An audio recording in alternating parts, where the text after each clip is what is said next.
Olá pessoal, tudo bem? Vamos fazer uma videoaula agora falando sobre proporcionalidade de grandezas, tá? E aí quando a gente fala desse tipo de situação, que é proporcionalidade de grandeza, a gente tem duas situações. Grandezas diretamente proporcionais e grandezas inversamente proporcionais. Vamos ver cada uma delas separadamente, tá? Então assim, duas grandezas, elas são diretamente proporcionais quando eu aumento a primeira grandeza e a segunda também aumenta. Ou quando eu diminuo a primeira grandeza e a segunda também diminui. E eu trago um exemplo aqui, Um automóvel, por exemplo, que percorre 80 quilômetros gastando 1 hora. Agora, se ele percorrer o dobro disso, ou seja, se ele percorrer 160 quilômetros, ele vai percorrer o dobro do tempo anterior, ou seja, 2 horas.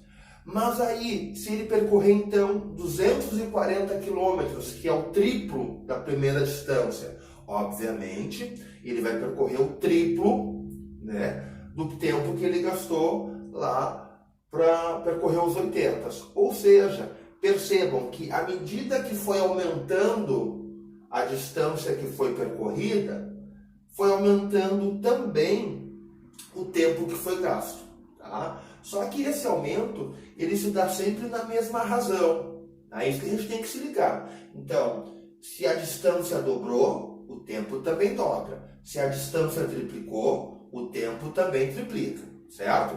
E aí a gente tem outros exemplos, tá? Porque, na verdade, quando a gente fala de grandezas diretamente proporcionais, isso é muito comum no nosso dia a dia. Por exemplo, a quantidade de convidados para uma festa e a quantidade de comida.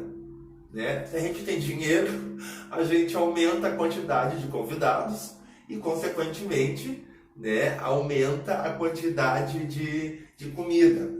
Ou, por exemplo, a quantidade de matéria-prima. Sei lá, com um novelo de lã, tu consegue fazer um cachecol. Com 2 novelos de lã, tu consegue fazer 2 cachecóis. E assim vai indo. Tá? Então a gente tem que sempre perceber o seguinte: grandezas diretamente proporcionais, à medida que uma delas aumenta, a outra também aumenta na mesma razão. Então, se uma duplica, a segunda duplica. Se uma triplica, a segunda triplica. E isso vale também se for diminuir. Na verdade, assim, se eu compro, por exemplo, 1 quilograma de carne por R$30, meio quilograma da mesma carne eu vou comprar por 15, ou seja, diminuiu pela metade a quantidade de carne e diminui pela metade a quantidade de valor que eu pago, que é o preço. Então assim, uma aumenta, a outra aumenta, ou uma diminui, a outra diminui, certo? E aí pessoal, voltei, estou agora para falar de grandezas inversamente proporcionais, tá? E o que ocorre com elas é justamente o contrário daquilo que ocorre com as grandezas que são diretamente proporcionais, certo? Por quê? Porque assim, nas grandezas inversamente proporcionais, se a primeira aumenta, a segunda diminui. Ou, se a primeira diminui, a segunda aumenta, tá? E tem um exemplo bem simples aqui, bem prático de vocês entenderem. Olha só, se a gente tem 2 operários fazendo um serviço em 4 horas, tá? Se a gente aumentar o número de operários para 4, eles farão o mesmo serviço em 2 horas. Percebam o que aconteceu. O número de operários dobrou, o tempo caiu pela metade.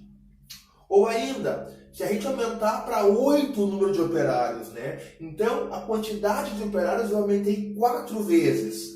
Ou seja, o tempo, que era de 4 horas, diminuiu para 1 hora, diminuiu 4 vezes. Então, grandezas que são inversamente proporcionais, elas têm justamente isso. À medida que uma aumenta, a outra diminui. Ou se a primeira diminui, a segunda aumenta. Tá? E tem outros exemplos que servem para ilustrar isso. Por exemplo, a velocidade de um movimento, e o tempo que tu gasta se movimentando. Então, assim, quanto mais rápido tu anda, menor vai ser o tempo que tu vai gastar, certo? Agora, se tu anda devagarinho, né, tu anda com pouca velocidade, tu vai gastar mais tempo. E um outro exemplo também é assim, ó, o tamanho do recipiente e a quantidade de recipientes. Por exemplo, se eu quiser distribuir uma garrafa de 2 litros de refrigerante em copos de 100 ml, eu vou precisar de 20 copos, certo? Agora, se eu quiser distribuir a mesma garrafa de 2 litros em copos de 200 ml, eu vou precisar de 10 copos. Então, percebam, eu aumentei o tamanho do recipiente, eu vou diminuir a quantidade de recipientes. Ou seja, grandezas inversamente proporcionais, né? São aquelas grandezas que uma aumenta e a outra diminui e vice-versa, certo? Só que tem um detalhe importante assim, ó, quando a gente fala tanto de grandezas diretamente proporcionais ou inversamente proporcionais, não tem uma receita prática que nos faça ler um problema e saber qual é qual. A gente tem que pensar e ver, pô, tal coisa aumenta, então tal coisa diminui. Né? Se isso diminui, então isso aumenta. Então, assim, ó, na verdade vai ser a prática de exercícios, a resolução de problemas que vai fazer vocês se darem conta, né, e desenvolver esse raciocínio de perceber quando que uma situação envolve grandezas que são diretamente proporcionais ou quando uma situação envolve grandezas que são inversamente proporcionais. Isso aí.